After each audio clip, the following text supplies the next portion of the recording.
come in, and it's not a big church. It's not one of these mega churches. It's not several churches that I've been through and in with my family. It's a small church. Then you walk in,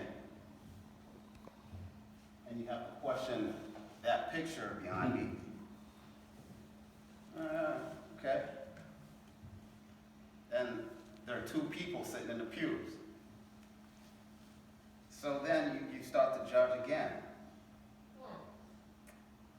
And so I talked to the pastor, just regular conversation, asking questions about his life and why he became what he is.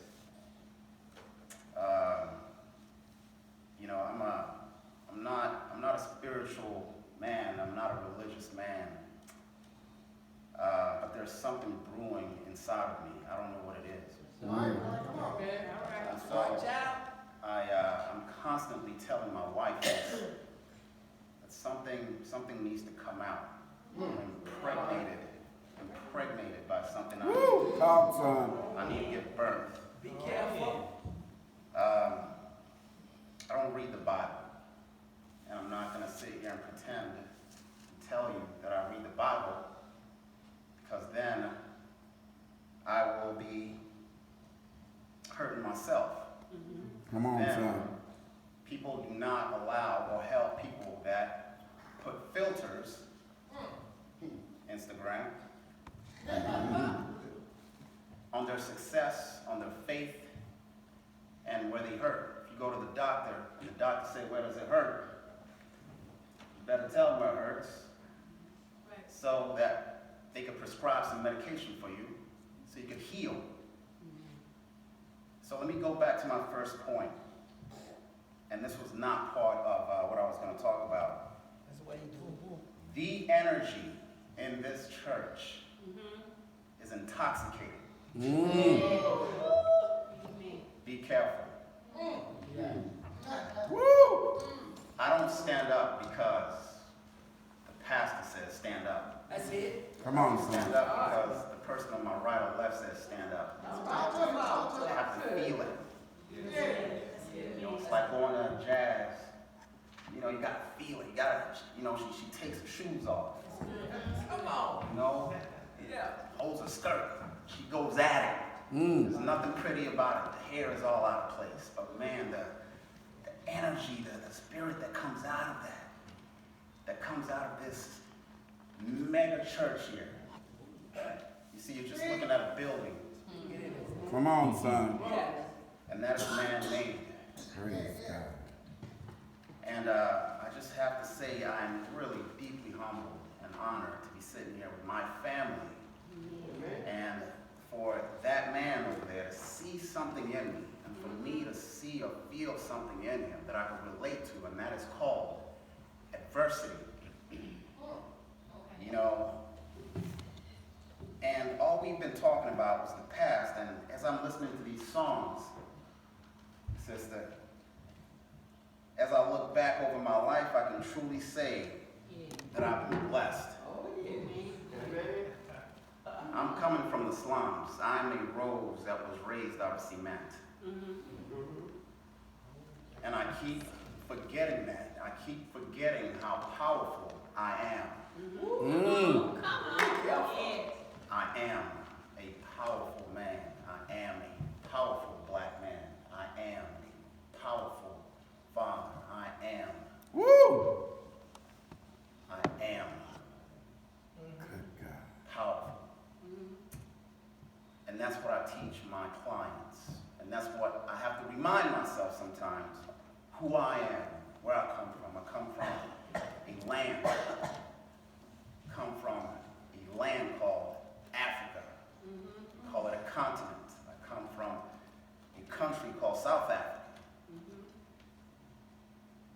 And the reason that I'm here was not because I decided to go to Vegas on vacation. I was running away from prejudice. I was running away from murder. I was running away from killing. Now, don't get it twisted. We lived in a 5-bedroom house. We had 2 maids. One of the maids lived in a quarters in the back. Mm. We had 3 cars. We had a guy that came in every weekend to wash our cars. We had a gardener. Come on. We lived good. Amen. Come on, son. Amen. But I had a grandmother that used to pray to me, Uh-huh. and she used to say, "Our Father." Woo! Lord, yeah. Never really understood that. And so one day I wake up, I'm sleeping as a matter of fact, bombs start to go off, and we hide underneath, and at this point I'm about 6 years old, we hide underneath the beds. You wake up in the morning to a house and to a life that is beautiful, and all you see is a movie out of Rambo. My All you Lord. see, cars flipped over. All you see, bones on the trees, blood. Yes. Your neighbor's house, your friend's house, blown up. Don't understand who's alive, and you have to pack a bag. And Take your time, son. you gotta go. That's good. It's all right, Ambrose. You doing it. You doing you right where you need to be. Yes, sir. So, then you fly in. Well, we're flying into America. It has to be good, because I've watched MTV. Everybody has to be living Everybody has to be living like Run DMC. Well, that's not the case. You fly in, and God bless these people that sponsored us in California. Just to fast forward this thing, because I do want to get to my point about these chitlins y'all been eating. Watch out. And God bless them, but they thought that we were okay with living in a 1-bedroom house with 5 people and bamboos around the house. So I remember crying, but it was still a blessing. And so we then moved to South Dakota. Well, thing is, there's this thing called snow that Africans just don't get along with. So we had to move out of there in about 6 months, and we moved down to Atlanta. Well, Black Americans don't particularly were fond of Africans with the name of Lekohonola. That's my real name. It's 13 letters. They used to call me Let Go My Ego. So if you were ever in a yellow bus, you got to understand that's how I was raised. Mm. But they taught me a lesson: I can't be touched. Mm. They joan me all day long. You can't joan me now. Yes. Well, my parents weren't really there for me. I never knew my father. I was raised by my grandmother, God bless her. That was my best friend. Mm. My mother tried her best, but my mother was married to a man who I thought for 22 years was my father. It turns out he's not. So that was a lie that she had to hold on to until I found out that he's not my real father. Moving on along, I worked my tail off to get my scholarship. As a soccer player, went to Georgia State University, made it. My mother has never seen a game in her life. After that, I did the soccer thing, and I also chased after women's. Come on, God. And they took that scholarship away. So I had to do something. I went back home, I said, Mom, they took the scholarship away. My African mother said, so what will you run? Which means, what are you going to do now? Because you can't live here. Mm. That's the mother that I live with. I went to the military, United States Army. Went to Bosnia, went to Germany, traveled the world, and still wasn't given a citizenship. I'm still a resident alien right now, as you see. Wow. And I ain't paying that $800. Because I am more American than most Americans. Woo! Watch out. So, then I moved to Florida. Did the radio thing, got my degree in radio journalism. Well, that didn't pan out because Tom Joyner took all the jobs. So I had to figure out what was I going to do. I'm gonna do something that I'm already doing now that I don't even need to get paid for, and that is inspire people and train people, show people that you're stronger than what you think you are. Come on, son. Let me fast forward. I was still acting a fool, got arrested for driving under the influence. My mentor told me in order for you to get where you want to get to, sometimes you have to leave the place that you're at, even if the place that you're at is the place that you want to end up at. So I left. He got me a U-Haul. Came to Tennessee. Got arrested again. I had not learned my lesson. And I'm saying all this, ladies and gentlemen, to say the song, the last song that they sang about your past, you have to revisit your past to know how powerful and strong you are. You have to remind yourself how powerful and strong you are. That the circumstances and situations that you're in right now are just a figment of your imagination, the wind passing by. It's passing. Breathe, smell it, taste it, touch it, learn from it. Breathe, smell it, taste it, touch it, smell it. Big Mama says, sit down sometimes. Yeah.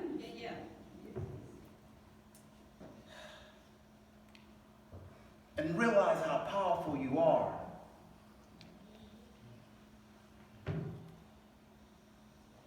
That's what I'm doing here today. So to get into the whole health and fitness thing, ladies and gentlemen, health and fitness has nothing to do with your six-pack or big quads or big arms. That right there is just some rims outside of a car that is candy-coated with some candy-coat paint. But what's the point of that when your transmission is not right?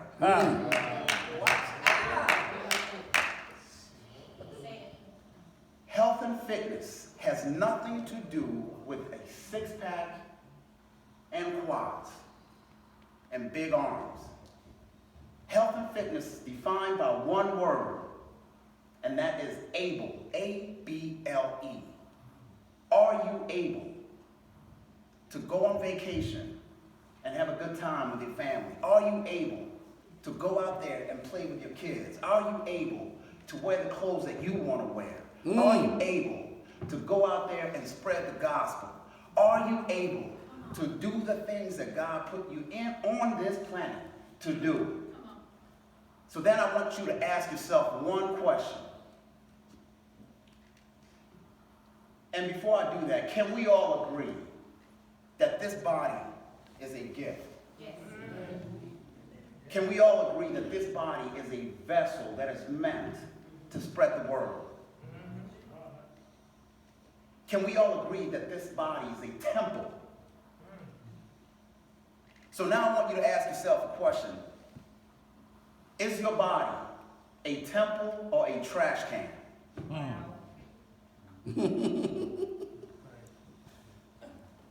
Is your body a temple or a trash can? You have to really think about that. It's not just about the typical sins that we do, the lying, the cheating, the sexual misconduct. Let's talk about that sin that everybody wants to forget about, and that's called gluttony. Oh my. I'm not saying don't eat Chick-fil-A. I'm not saying don't eat Popeyes. And yes, Popeyes is better.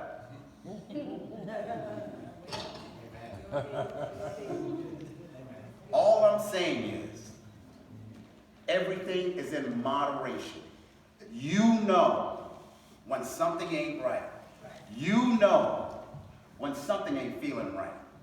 You understand that. You know that. We all have an internal check engine light that if we ignore it, then we will be doing a disservice to our congregation. If we ignore it, you'll be doing a disservice to your family. If you ignore it, you'll be doing a disservice to your kids. And if you do not want to go into the gym, if you do not want to work out, if you do not want to monitor what you're eating, then please, for crying out loud, do it for your kids. And don't put your kids in the same situation, because it's already hard enough nowadays. Kids are committing suicide. Kids don't know who they are. It's already hard nowadays to start fresh. You shouldn't have to be 17-year-old, be worried about your weight and depression and anxiety. It ain't popular, and I ain't expecting you to clap, but you know what? I'm expecting you to think at least one time. Working out, ladies and gentlemen, is not just going to the gym. All I'm asking you to do is, I'm not asking you to run 26 miles. I'm not asking you to lift 225 pounds.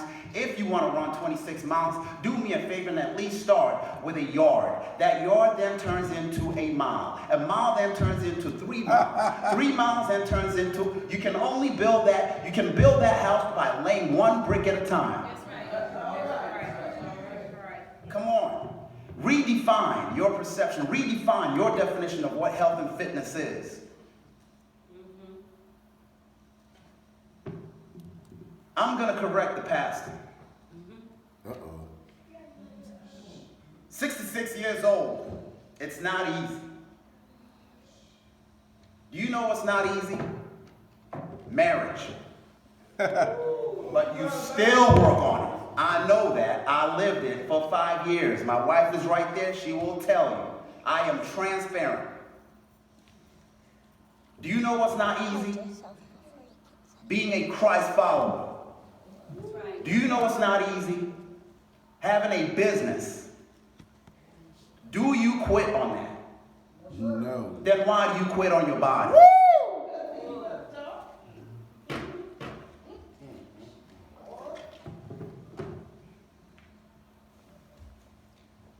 Now we got to talk about the solution.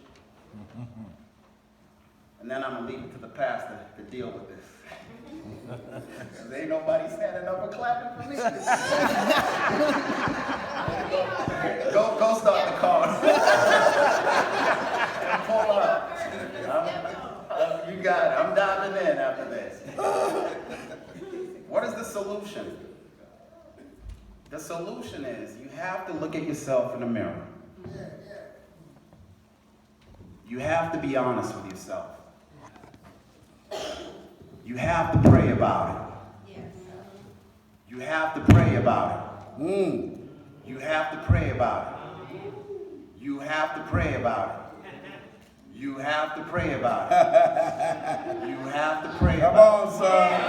You have to pray about it. Yeah. You gotta pray about it. Oh yeah. You gotta pray about it. Come on, you son. gotta pray about it. You gotta pray about it. But after you pray about it, you got to do it.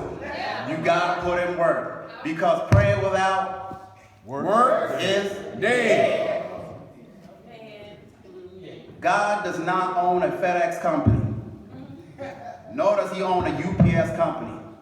He is not going to bring these results to you. You got to move that 1 yard. And if the next day you miss it, don't worry about it. Go on ahead and move 1 yard. You got to learn how to forgive yourself. It's okay. What is past has passed.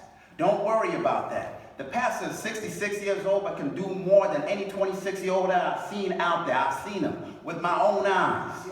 I'm telling you, him and his, the only problem that I have with his outfit is that Marine shirt. But it's all right.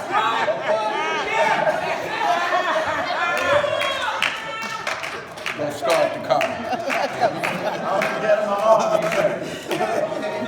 I'm telling you, I don't care if you're 75 right now, you got to get up. I don't care if you're 26, you got to get up. I do not care whether you're white, black, Puerto Rican, Avatar, you got to get up. And you got to move.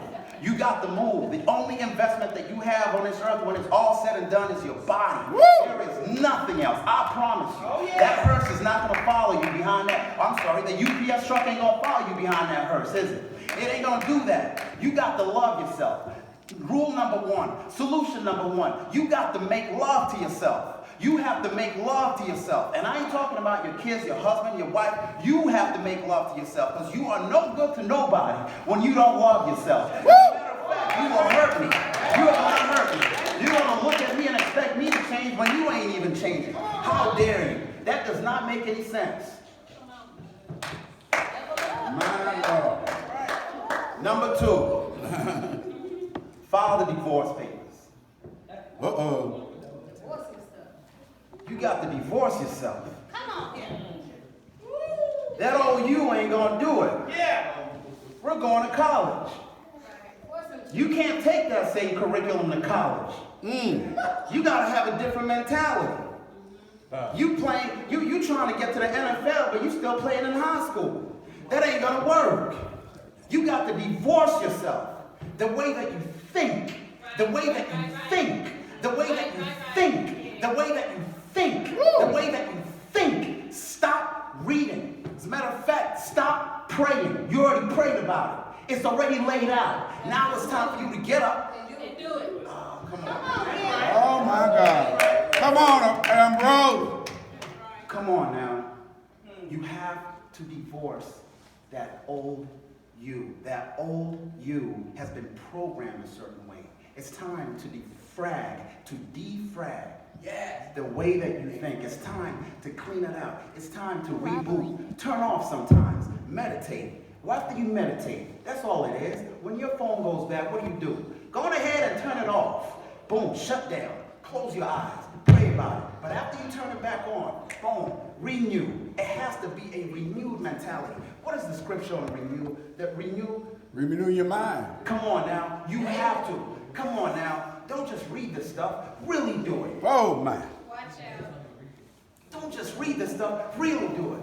I dare you to do the opposite of what your mind is going to tell you after you leave this church. I double dare you to do the opposite of what your mind is going to tell you after you leave this church. I double dare you. And see what happens. Try it out. Because if that right lady in the GPS system says make a left, boom, and you make a right, guess what? You're going the wrong way. You might have to turn around. Come on, Alexa. Come on now. The next thing is plan. You already planned it. As a matter of fact, you know what I tell people? Don't plan it. Act. Act. Because when you act, you are basically laying your faith down. It's going to come together. It's amazing what happens when you manifest and you think about it and say, you know what? By next year this time, I want this church to be triple. Act. Act on it. Act on it. You're a woman of faith, act on it. You're a man of faith, act on it. See what's going to happen. If you really are a man of faith, act. Act. Move. Take the first step. I didn't say a mile. I said step. Tomorrow, take 2 steps. Act. And he will bring everybody all the tools that you need. I know this because I'm doing it right now with my business. I have no business being where I am. Against all odds. Act on it. Number 4. Forgive yourself.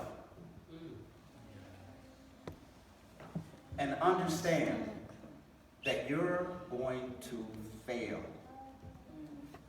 When you understand your opponent, if you're in a boxing ring and you understand your opponent, there's 12 rounds. Calm down.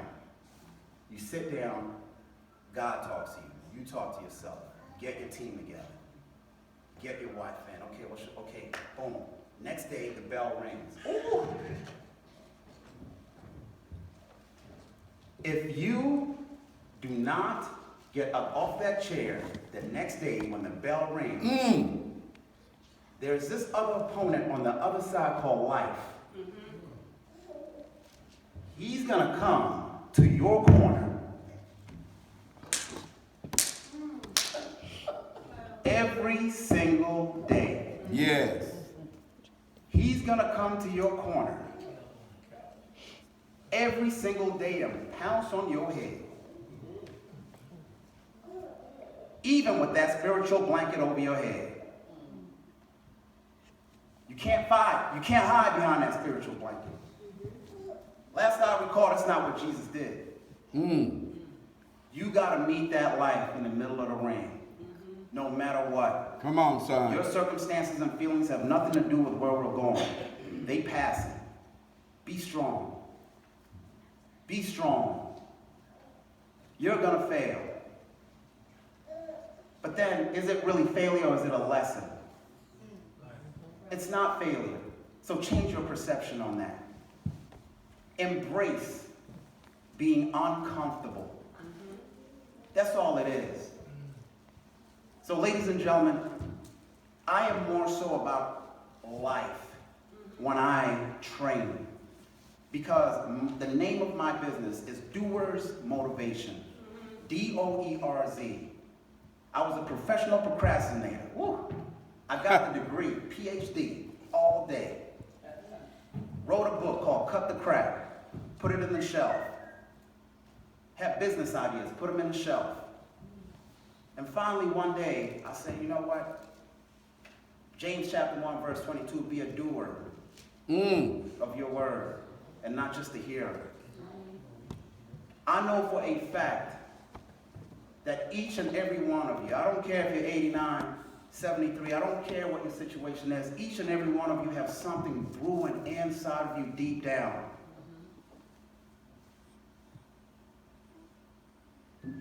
And after today, I am challenged, after seeing what I saw here, after feeling what I felt,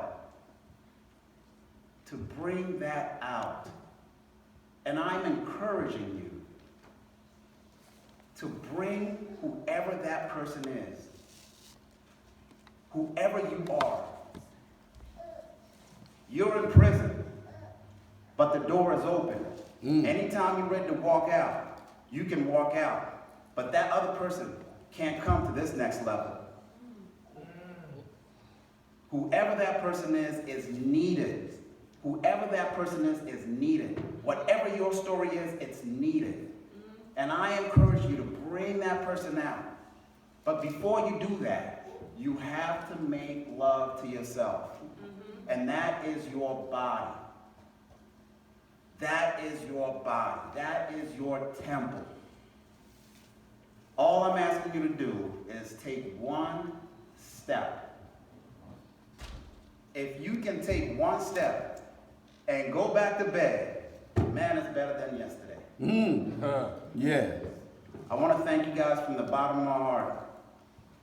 Pastor Tyson, I want to thank you for believing in me, man, for seeing something in me. I want to thank you guys for singing so beautifully. I mean, that absolutely touched me. This is a beautiful church that you guys have here. And sometimes when in the frame, you can't see the whole picture. I ain't in the frame yet. Amen. This picture is beautiful. I'm telling you this from outside. You guys are powerful. They don't even know. They don't even know. You don't know. And I'm telling you now, this is not scripted. This is the real deal McCoy. Thank you. I love you guys dearly. And even if you don't, I love you more and I love you anyways. Thank you very much.